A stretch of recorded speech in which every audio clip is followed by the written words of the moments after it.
We'd like to start the press conference by Minister Hayashi. Minister, the floor is yours.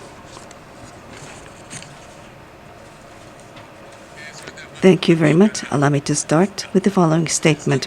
From the 18th up until the 21st of March, I plan to visit Turkey and the UAE in the Middle East. The objective of the visit is to confirm the coordination on the following 3 points: the situation in Ukraine, stabilization of the international crude oil market, also to deepen bilateral ties. These are the objectives behind my visit this time around. With regard to the situation in the Ukraine, the Turkish Foreign Minister, Minister Çavuşoğlu, has mediated the meeting between the foreign ministers of Russia and Ukraine at Antalya, which is one of the places I will be visiting, and he has visited both countries throughout this week. UAE is the chair of the UN Security Council this month as a non-permanent member. I hope to confirm between the two countries, in concrete terms, close coordination and cooperate behind the scenes to uphold the foundation of international order.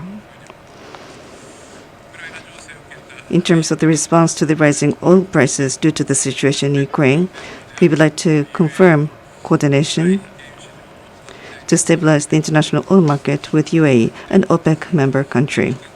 As for bilateral relations, we will be marking 100 years of diplomatic ties with Turkey in 2024, and we will also be marking 50 years of diplomatic ties with the UAE this year.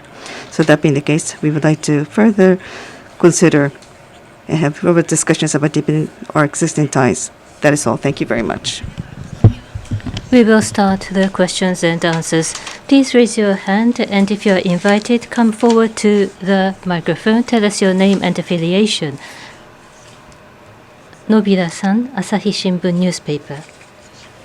Thank you. Nobira, Asahi Shimbun newspaper. Today, the leaders of US and China will talk regarding Russia's invasion into Ukraine. This will be the first bilateral talks. China has the intention to support Russia. The U.S.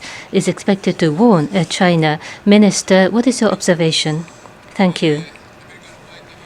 According to the U.S. White House, on March the 18th U.S. time, it has announced that President Biden and President Xi Jinping will have a discussion, that they are expected to exchange opinions about the Sino-U.S. relationship and the Ukrainian situation. I am aware of this announcement.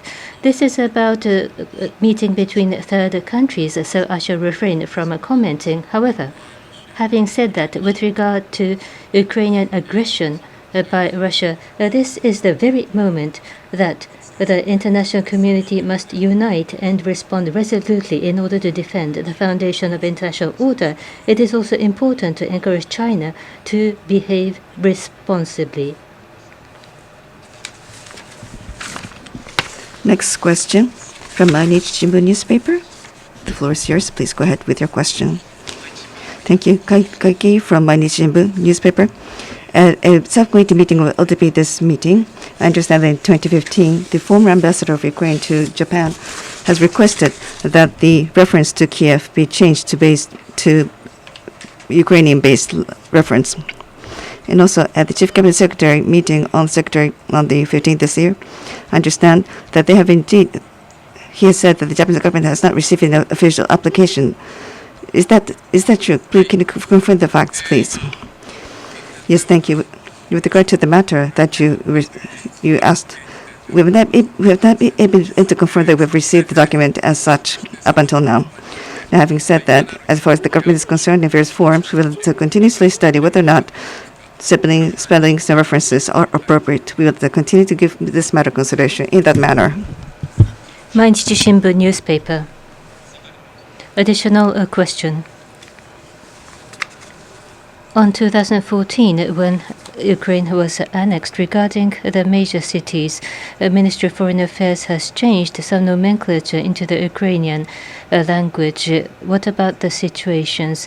And why was Kiev not changed on that occasion? At the Foreign Ministry, depending on the needs of our businesses, already if there are practices used for Kiev and for other areas. Apart from those where there are customary uses, we have used the Ukrainian nomenclature. Next question from Sankei Shimbun newspaper, please. Thank you. Sugimoto from Sankei newspaper. I would like to ask about the situation with regard to Russia.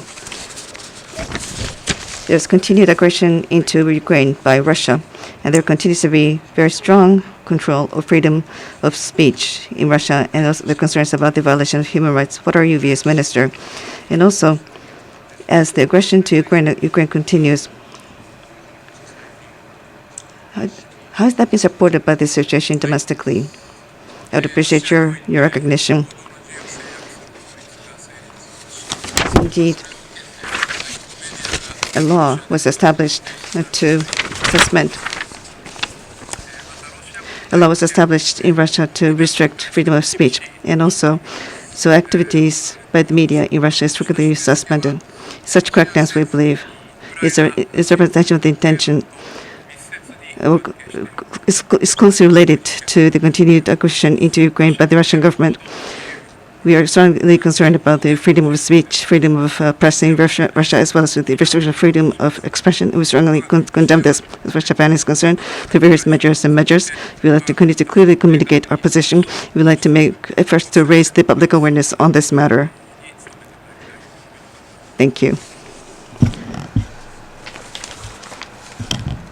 Maeda-san, Kyoto. Thank you, Maeda of Kyoto. This is about economic cooperation with Russia and the budget. About the fiscal 2022 budgeting, 2.1 billion yen has been budgeted. The opposition party has requested that this be eliminated. What is the response by the government? Regarding the budgeting for international cooperation with Russia, depending on the future Ukrainian situation and the prospect of international discussions, despite the difficulty of other prospects, we must review the situation based on the situation going forward. At this moment, we do not think it is necessary to amend the budget proposal.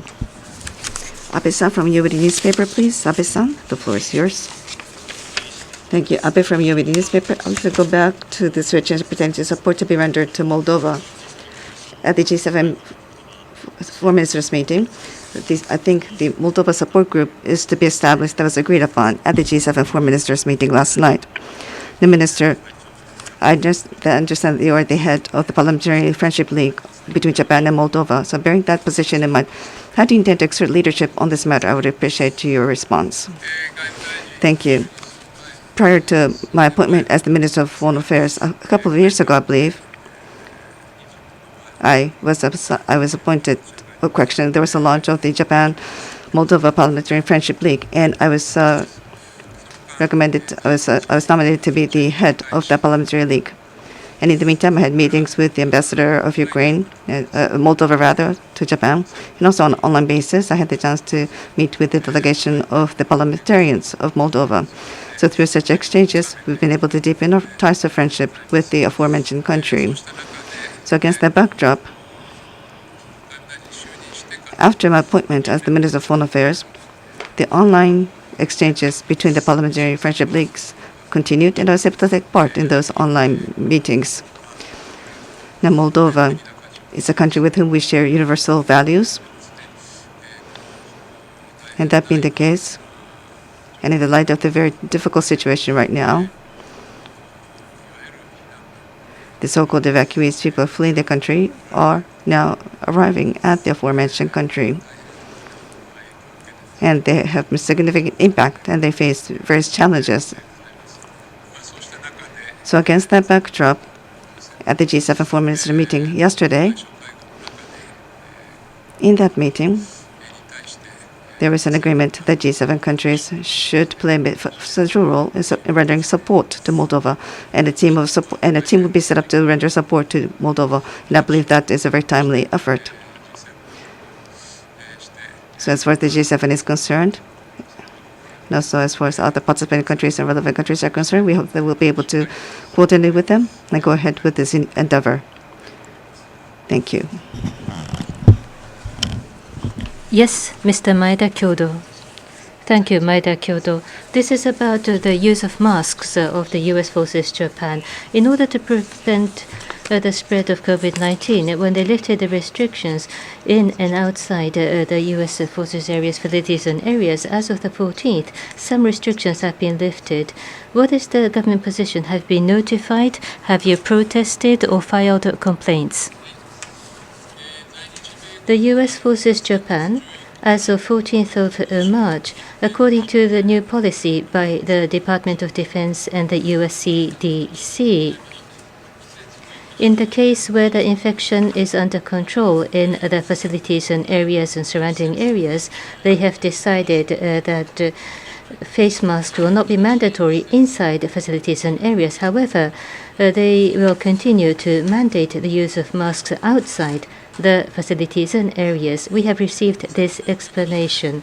Based on this explanation, the U.S. government response to the U.S. was, we have explained Japan's position about the use of face masks and have continued the consultation.